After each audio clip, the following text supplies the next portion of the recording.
ငါတဲ့နေ့ကျော်လောက်ကဒီ iPhone 11ကိုကျွန်တော် customer တယောက်ကဝယ်သွားတယ်။ဝယ်သွားပြီးတော့သူတိတ်မကြဘူးဒီကောင်လေးကင်မရာကိုပေါ့နော်အကက်လေးကတ်တာပဲ။ဆိုတော့ဒီနေ့ကျွန်တော်ဒီဟာကိုပြန်ခွာကြည့်မယ်အထဲထဲမှာစေးကျွတ်နေလားမကျွတ်လားဆိုတာကျွန်တော်တို့လိုက်ကြည့်လိုက်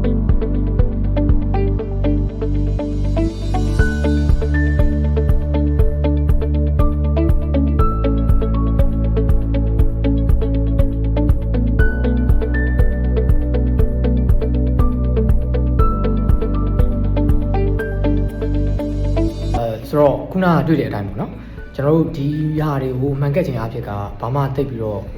ကောင်းကျိုးထက်ဆိုးကျိုးကပုံများတယ်ပေါ့နော်ဆိုတော့ကျွန်တော်အနေနဲ့အကြံပေးချင်တာကတော့ဒါ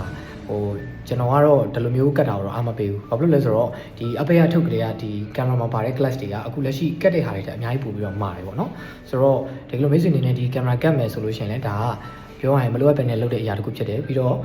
မလိုအပ်ပဲနဲ့ပတ်စံကုန်တယ်လို့ကျွန်တော်ကတော့ယူဆတယ်ပေါ့နော်ဆိုတော့ကျွန်တော်အနေနဲ့အကြံပေးချင်တာတော့မကတ်ပါနဲ့နော်အားလုံးကျေးဇူးတင်ပါတယ်